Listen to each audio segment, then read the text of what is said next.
Please subscribe channel Tikasankar Jyoti. Share and like video. कहानी है भगवान विष्णु के परम भक्त सदना कसाई की। बहुत समय पहले की बात है।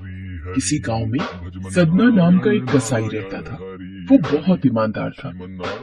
भले ही पेशे से वो एक कसाई था और मांस बेचता था, पर उसके मुख पर सदैव भगवान विष्णु का ही नाम रहता था और वह भगवान विष्णु के नाम कीर्तन में मस्त रहता था। यहाँ तक कि मांस को काटते बेचते हुए भी वह भगवान विष्णु का ही नाम गुनगुनाता रहता था।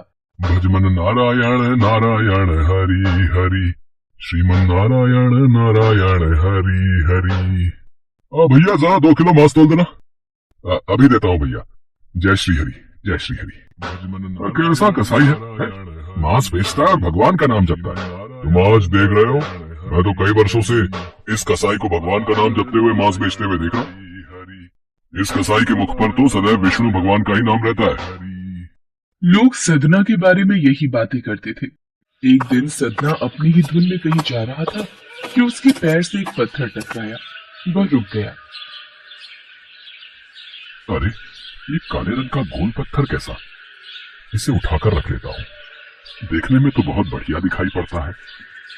ये पत्थर मांस तोलने के काम आ जाएगा।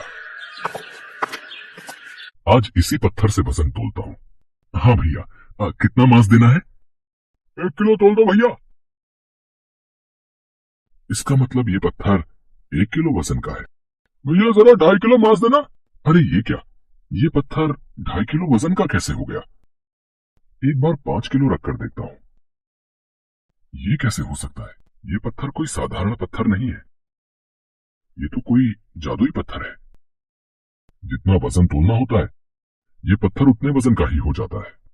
धीरे धीरे ये बात फैलने लगी कि सदना कसाई के पास वजन करने वाला पत्थर है। वो जितना चाहता है पत्थर उतना ही तौल देता है। किसी को 1 किलो मांस देना होता तो तराजू में उस पत्थर को एक तरफ डालने पर दूसरी ओर 1 किलो का मांस ही तुलता।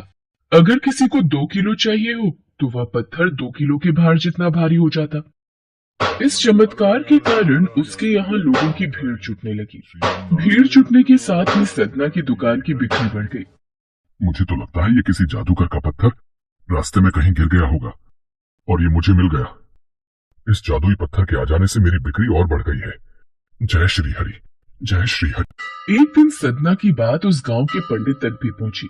हालांकि वो ऐसी अशुद्ध जगह पर नहीं जाना चाहते थे जहां मांस कटता हो व बिकता हो, किंतु जब एक भक्त ने उन्हें उस पत्थर के बारे में बताया तो पंडित जी के मन में उस चमत्कारिक पत्थर को देखने की उत्सुकता जाग गई।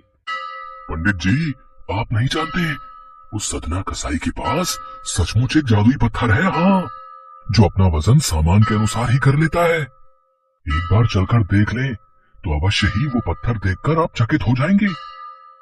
अब तो इतना जोर दे ही रहा है तो दूर से मैं उस पत्थर को देख लूंगा, पर निकट नहीं जाऊंगा। चल देखो तो आखिर कौन सा जादुई पत्थर उस सदना कसाई के पास है।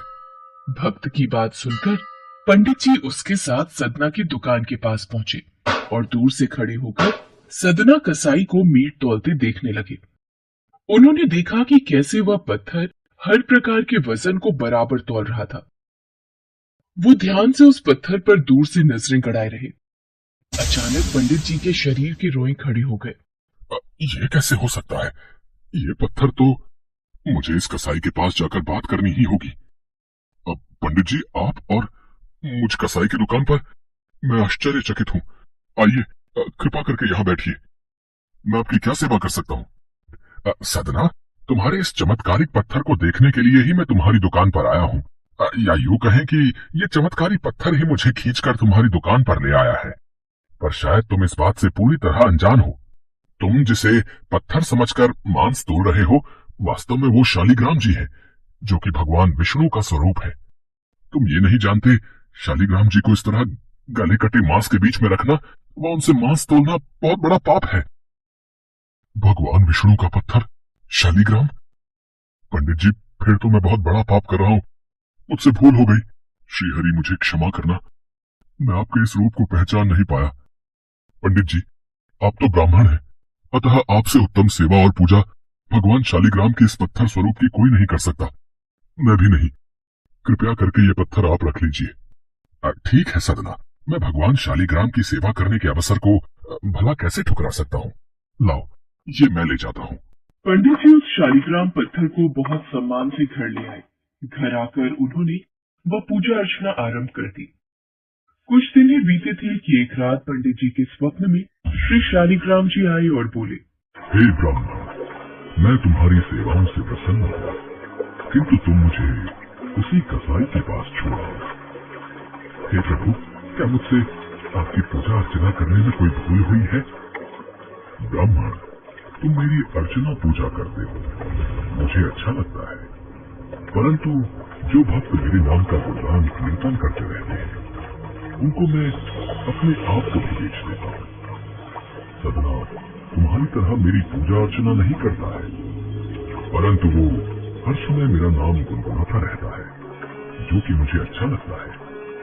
इसीलिए तो मैं उसके पास गया था, और जो भी मेरा नाम सुबह शाम जपता है, मैं तो उसी के अधीन हो जाता हूँ। सदना के मुख पर सदैव मेरा ही नाम रहता है, इसलिए मुझे वो अति प्रिय है। सदना मुझे निस्वार्थ प्रेम से याद करता है। मैं जानता हूँ तुम्हारी ही तरह वो भी मेरा परम भक्त है। ठीक है प्रभु, जैसी आपकी आज्ञा, मैं कल ही आपका ये स्वरूप उस कसाई को सौंप आऊंगा। पंडित जी अगले दिन ही सदना कसाई के पास गए। वह उनको प्रणाम करके सारी बात बताई। सदना, तुम महान हो। भगवान विष्णु श्री हरि ने स्वयं तुम्हारे पास रहने की इच्छा जताई है। वो चाहते हैं कि उनके आशीर्वाद स्वरूप ये शिला सदैव तुम्हारे पास ही रहे और वे तुम्हारे द्वारा की गई सेवा का लाभ उठाएं। सच पंडित जी, प्रभु श्री हरि ने ऐसा कहा। वो मुझ कसाई के पास रहना चाहते हैं। यदि प्रभु मेरे पास इस दुकान पर, जहां मैं मांस बेचता हूँ, रह सकते हैं, तो मैं क्यों उनके लिए अपना सर्वस्व छोड़कर उनकी भक्ति में नहीं लग सकता। मैं आपसे मांस नहीं बेचूंगा। मैं अपने श्री हरि विष्णु भगवान की भक्ति में लीन रहूंगा। मेरा आज से यही नियम है, भगवान श्री हरि की भक्ति करना। पंडित जी ने श्री शालिग्राम जी को सदना को सौंप दिया। सदना कसाई की आंखों में आंसू आ गए। मन ही मन उसने मांस बेचने के कार्य को छोड़ देने का विचार और निश्चय किया कि यदि मेरे ठाकुर को कीर्तन पसंद है तो मैं अधिक से अधिक समय नाम कीर्तन ही करूंगा। आगे चलकर सदना कसाई भगवान विष्णु के परम भक्त कहलाए और उनकी कीर्ति व नाम चारों दिशाओं में विख्यात हो गया।